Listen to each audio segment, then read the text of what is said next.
El mundo que habitamos no se construyó de la noche a la mañana. Es el resultado de decisiones, ideas y conflictos que se han acumulado durante siglos. Para entender el presente, primero hay que mirar al pasado. Esto es clave global. La hiperinflación no comienza con el colapso visible de una moneda, sino con una decisión que a primera vista parece temporal, razonable e incluso necesaria. En la Alemania de comienzos del siglo XX, el dinero dejó de ser un medio de intercambio estable para convertirse, poco a poco, en un experimento político.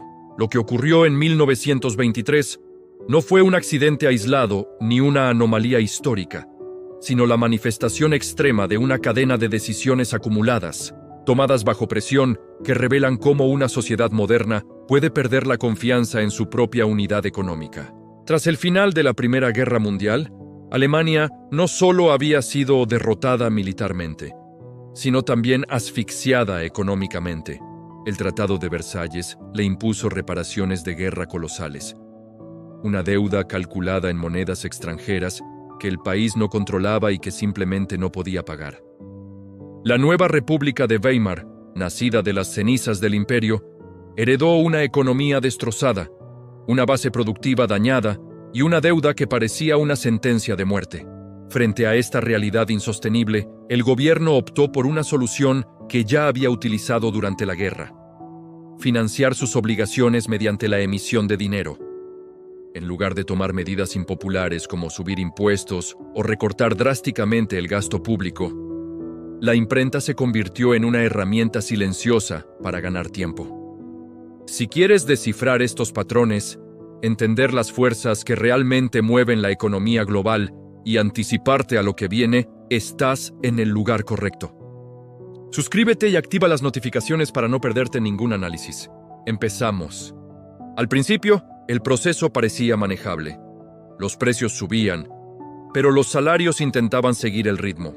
Las deudas antiguas, tanto públicas como privadas, se diluían y perdían valor, aliviando a los deudores. Incluso las exportaciones se volvían más competitivas en el mercado internacional, porque un marco devaluado hacía que los productos alemanes fueran más baratos para el resto del mundo. Para muchos, la inflación era, paradójicamente, conveniente. Sin embargo, ese equilibrio era extremadamente frágil, como caminar sobre una capa de hielo muy delgada. Cada nueva emisión de billetes reducía un poco más el valor del marco, y cada pérdida de valor exigía al gobierno emitir aún más dinero para cubrir los mismos compromisos. El sistema empezó a retroalimentarse, creando un círculo vicioso del que era casi imposible escapar. El dinero, que alguna vez representó trabajo acumulado y valor real, pasó a ser solo papel de colores circulando cada vez más rápido. Dejó de ser un refugio de valor para convertirse en una patata caliente que todo el mundo quería pasar antes de que se quemara en sus manos. La situación alcanzó un punto de no retorno en enero de 1923. Como respuesta al incumplimiento de los pagos de las reparaciones, tropas francesas y belgas ocuparon la región del Ruhr, el corazón industrial de Alemania. Era la fuente de su carbón, acero y gran parte de su capacidad productiva. En respuesta a lo que consideraron una humillación nacional, el gobierno alemán llamó a la resistencia pasiva. Las fábricas paralizaron su producción, los trabajadores se declararon en huelga y la actividad económica en la región más importante del país se detuvo por completo. Pero esos trabajadores en huelga no dejaron de recibir su sueldo. Para sostener la resistencia, el gobierno se comprometió a pagar sus salarios. ¿Y cómo lo hizo? De la única manera que conocía, imprimiendo más y más dinero. La economía real se estaba deteniendo, pero la masa monetaria, la cantidad de billetes en circulación, crecía de forma exponencial, completamente desconectada de la producción de bienes y servicios. Fue como pisar el acelerador de un coche mientras las ruedas giraban en el aire. En ese punto, la inflación dejó de ser un fenómeno económico abstracto, discutido por expertos, y se transformó en una experiencia cotidiana total y delirante. Los precios ya no se ajustaban mensualmente, ni siquiera semanalmente. Cambiaban varias veces al día. El dinero perdía valor en cuestión de horas. Las personas corrían literalmente a las tiendas para gastar sus salarios apenas los recibían. No por un afán consumista, sino por pura supervivencia. Sabían que el fajo de billetes que tenían en la mano por la mañana valdría la mitad por la tarde. El concepto de ahorro desapareció por completo. ¿Para qué guardar dinero si mañana no valdría nada? Quienes habían sido prudentes durante décadas, ahorrando para su jubilación o para dejar un legado a sus hijos, vieron cómo el valor de toda una vida de trabajo se evaporaba en cuestión de meses. Se convirtieron en pobres de la noche a la mañana. En contraste, quienes tenían activos reales como propiedades, fábricas o joyas, lograron protegerse, y los que tenían grandes deudas, de repente, se vieron liberados de ellas, porque podían pagarlas con un dinero que no valía casi nada. La hiperinflación no empobreció a todos por igual. Redistribuyó la riqueza de la forma más brutal, caótica e injusta que se pueda imaginar, premiando al deudor y castigando al ahorrador. La cultura también se transformó radicalmente. El respeto por el dinero, por los contratos y por la estabilidad, pilares de la sociedad moderna, se erosionó por completo. Cuando una moneda deja de cumplir su función básica de ser una medida de valor, la confianza social se resiente profundamente. El intercambio informal, el trueque, regresó a las grandes ciudades como si se hubiera vuelto a la Edad Media.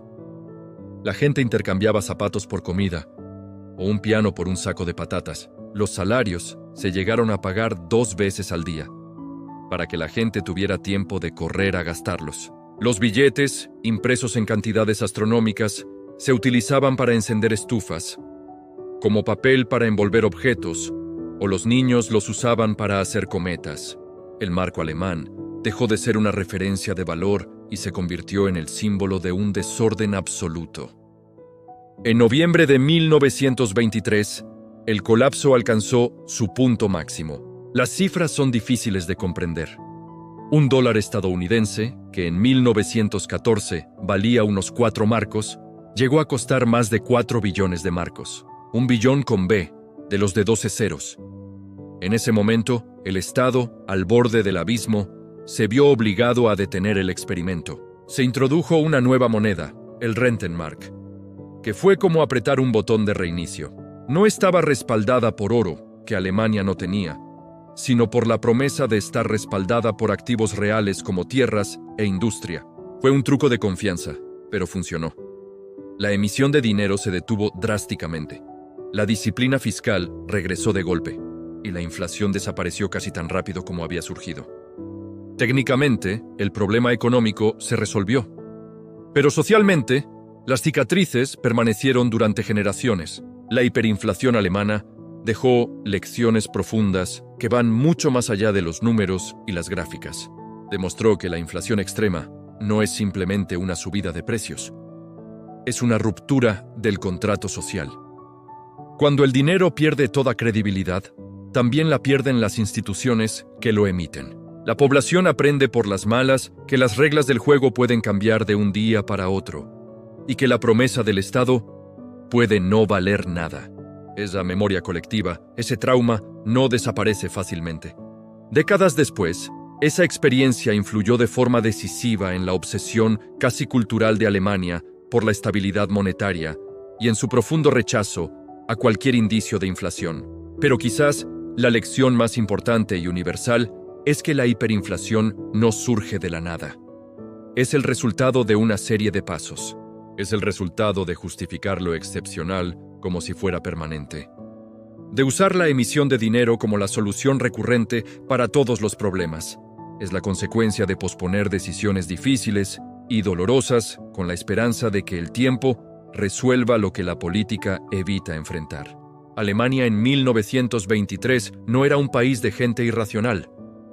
Fue un país atrapado entre deudas impagables, una enorme presión externa y el miedo legítimo al colapso social. Cuando observamos el presente, la historia no se repite de forma exacta, pero a veces rima. Estados altamente endeudados, políticas monetarias ultra expansivas que se prolongan durante años, y sociedades que dependen completamente de la confianza en sistemas financieros complejos. Todos estos son elementos que comparten un aire de familia con aquel pasado. La diferencia es que hoy, los mecanismos son más sofisticados y las monedas ya no están atadas a ningún activo físico, pero la base sigue siendo la misma. El dinero funciona mientras la gente cree en él. La historia de la hiperinflación alemana nos enseña que la estabilidad no es un estado natural de la economía, sino una construcción frágil que requiere límites claros, credibilidad institucional y, sobre todo, memoria histórica. Cuando esos elementos se pierden, el colapso no siempre llega con un estallido violento e inmediato. A veces, llega con una lenta y silenciosa normalización del desequilibrio, hasta que un día, cuando el problema se hace visible para todos, suele ser demasiado tarde para evitar sus consecuencias más profundas. Comprender el pasado no nos ofrece certezas absolutas, pero sí nos da perspectiva, una visión mucho más amplia. Porque la historia siempre sorprende. La economía explica y la cultura conecta todos los puntos.